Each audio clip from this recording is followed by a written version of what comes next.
नमस्कार दोस्तों, मैं इसके मिश्र आप सभी का स्वागत करता हूं आपके अपने study channel Historia online classes में।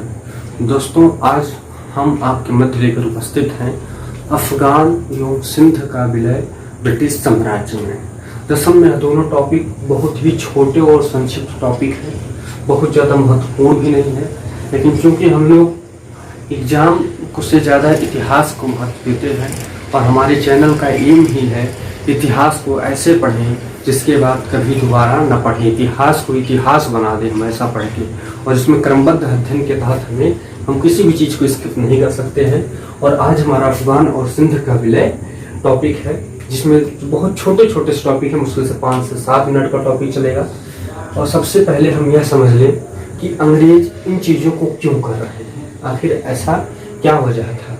तो सबसे पहले हम बात करें तो अफगानिस्तान में पहली बार जो आक्रमण होता है अंग्रेजों का वो 1839 से लेकर 1842 में होता है, जिसका कारण था उसके बाद इन्हें मुंह की खानी पड़ती है और चले जाते हैं। दूसरी बात होता है, उसके बाद क्या करते हैं, ये आक्रमणीयता की नीति अपनाते हैं, जो कि एक गवर्नर जनरल थे जॉन लॉरेंस, इनके काल में यह नीति बहुत ही महत्वपूर्ण या बहुत ज़्यादा प्रचलित रही है। आक्रमणीयता की नीति, इसको आप समझ सकते हैं कुल मिला के, जिससे हारे नहीं उससे मित्रता कर लो, जिससे हारे नहीं उससे मित्रता कर लो, बस इतना कार्य था। लेकिन चूंकि अब अंग्रेज, यहाँ पे आप देख रहे होंगे तो अंग्रेज झुक रहे हैं, अंग्रेज झुक जा रहे हैं, वो जीत नहीं पा रहे तो दोस्ती कर रहे हैं। आखिर ऐसा क्या कारण था, जिसका कुछ पृष्ठभूमि कारण था, जिसको हम थोड़ा मैप के माध्यम से आपको समझाने का प्रयास करेंगे। देखिए दोस्तों, अंग्रेजों का जो कब्जा था वो महाराष्ट्र तक हो चुका था, सन 18 में ही बताया था मैंने आपको। अब इधर बचा था सिंध, पंजाब और अफगानिस्तान। अब चूंकि 1809 में ही सिंध ने शाश्वत संधि पर हस्ताक्षर कर दिया था, यानी कि मित्रता की संधि पर हस्ताक्षर कर दिया था कि यहाँ से आना जाना रहेगा, आवागमन रहेगा, कोई किसी को प्रॉब्लम नहीं देगा। लेकिन अफगानिस्तान था जिससे रिश्ते थोड़े खट्टे चल रहे थे, और चूंकि ब्रिटेन और रूस में नहीं बनती थी, ब्रिटेन और रूस में बनती नहीं थी, तो डर था कि रूस अगर अफगानिस्तान पर कब्जा कर लिया तो हमें रूस हम पे 2 तरीके से वार कर सकता है। पहली बात तो हमको भारत में मारेगा, और दूसरी चीज फिर रूस का हस्तक्षेप अरब सागर में ज्यादा बढ़ जाएगा, जिससे कि वो व्यापारिक कार्य किया करते थे। और आप सभी जानते होंगे जो ब्रिटेन की जड़ थी वो सबसे ज्यादा जलों में फैली हुई थी, या कहा जाता है इन्हें जलों का कुंवर, या कहा जाता है जलों का लड़ाका कहा जाता है इन्हें।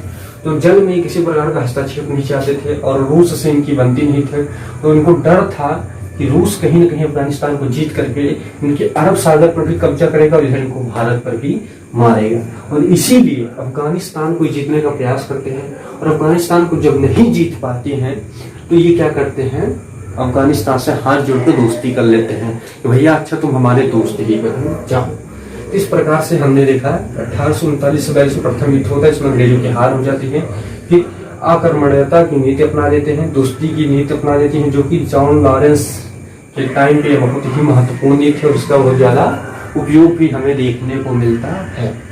अब बात आती है सिंध में। सिंध के साथ देखिए दोस्तों, कुछ ऐसा होता है, कहते नहीं है कि अब हम अपने से बड़े को नहीं हरा पा रहे हैं तो हम अपने छोटे से अपने के कमजोर को ही मार करके अपने आप को शेर साबित करेंगे। बस इसी क्रम में सिंध का विलय कर लिया जाता है।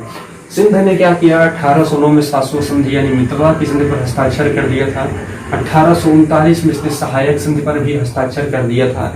इसके पश्चात भी 1843 आप देख रहे होंगे 42 के युद्ध हार जाते हैं, 43 में भी फिर भी इसका विलय कर लिया जाता है। सिंध साम्राज्य के अंतर्गत ब्रिटिश साम्राज्य में सिंध का विलय कर लिया जाता है। आखिर ऐसा क्यों होता है, इसके थोड़ा परिप्रेक्ष्य को समझ लेते हैं। पहली बात तो भैया, अब जब अफगानिस्तान से हारे हैं तो थोड़ा इज्जत भी गई है, थोड़ा इज्जत डाउन हुई है, उसे बराबर करना है, एक राज्य को और मिला लेते हैं तो थोड़ा सा भरपाई हो जाएगी। सिंध कमजोर था, इसलिए इस पे कब्जा कर लिए, इसका विलय कर लिए। और इसका उपयोग 2 तरीके से किया इन्होंने।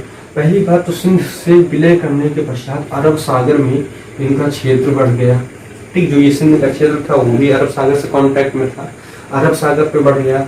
अफगानिस्तान में थोड़ी इनकी और पकड़ मजबूत हो गई, थोड़ा और करीबी आ गए अफगानिस्तान के। फिर जो और भी उससे बड़ा कारण था, जो भारत का ब्रिटिश काल में या कहूँ उत्तर काल में जो सबसे मजबूत राज्य था राजा रणजीत सिंह का, जो पंजाब, हिमाचल प्रदेश, जम्मू कश्मीर तक ये फैला हुआ था। ये अगर हम बात करें ऐसे तो भारत का मैप हमसे नहीं बनता है। तो ये जो इधर जम्मू कश्मीर, हिमाचल प्रदेश तक ये फैला हुआ राज्य था पंजाब का, ये राजा रणजीत सिंह का क्षेत्र था। और इसमें थोड़ा पाकिस्तान के भी हिस्से शामिल थे, आपको ध्यान रखना है।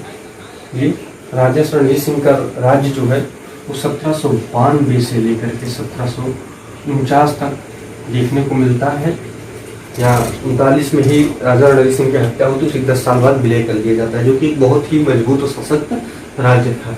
तो इसको भी जीतने के लिए, पंजाब को भी जीतने के लिए सिंध का जीतना आवश्यक था, अफगानिस्तान पर पकड़ बनाने के लिए सिंध को जीतना आवश्यक था, अरब सागर में अपना क्षेत्र विस्तार के लिए भी सिंध को जीतना आवश्यक था, और कहीं न कहीं रूस से डर था, इसलिए भी रूस के क्षेत्र में ये आगे बढ़ रहे थे। इसी का कारण था कि 1809 में स्वस्थ संधि, 1943 में सहायक संधि के जैसे हस्ताक्षरों के पश्चात भी 1843 में विलय कर लिया जाता है किसका, सिंध का। अब हमारा ब्रिटिश साम्राज्य विस्तार या कहूँ भारतीय साम्राज्य का समापन के टॉपिक में केवल एक टॉपिक बचता है, इसमें है पंजाब का विलय 1792 से लेके 1949 तक देखा जाएगा। राजा रणजीत सिंह किस प्रकार से एक सशक्त और एक मजबूत सेना और एक मजबूत राज्य खड़ा करते हैं और अंग्रेजों से लोहा लेते हैं, इसको हम अपने अगले वीडियो में विस्तार से पढ़ेंगे। और इसी के पश्चात हमारा विस्तार का चैप्टर समाप्त हो जाएगा और हम लोग ब्रिटिश आर्थिक नीति, इस चैप्टर में आर्थिक नीति, जिसमें हम लोग कौन कौन सी चीजों को पढ़ेंगे, उद्योगों का पतन, उद्योगों का उदय, उसके बाद भू राजस्व प्रणाली, इसमें स्थायी बंदोबस्त, उसके बाद जो होता है रैयतवाड़ी बंदोबस्त, महालवारी बंदोबस्तों का अध्ययन करेंगे। फिर उसके बाद परिवहन में डाक, रेलवे इत्यादि क्या संचरण का अध्ययन पढ़ेंगे। हमारा अगला चैप्टर होगा आर्थिक नीति या आर्थिक विकास। तो इसके बाद हमारा जो कल का वीडियो होगा वो पंजाब की विलय पर आधारित होगा, जिसको हम आपके मध्य कल लेकर के आएंगे। और आज हमने देखा कि किस प्रकार अफगानिस्तान और सिंध का विलय हुआ और क्या आवश्यकता थी, इसके क्या पृष्ठभूमि थी और इसका क्या परिणाम निकला। मैं कुछ आशा करता हूँ कि वीडियो में आपको सारे टॉपिक अच्छे से समझ आ रहे होंगे। कोई प्रॉब्लम हो तो आप कमेंट कर सकते हैं, कोई टॉपिक ना समझ में आ रहा हो तो आप कमेंट्स कर सकते हैं।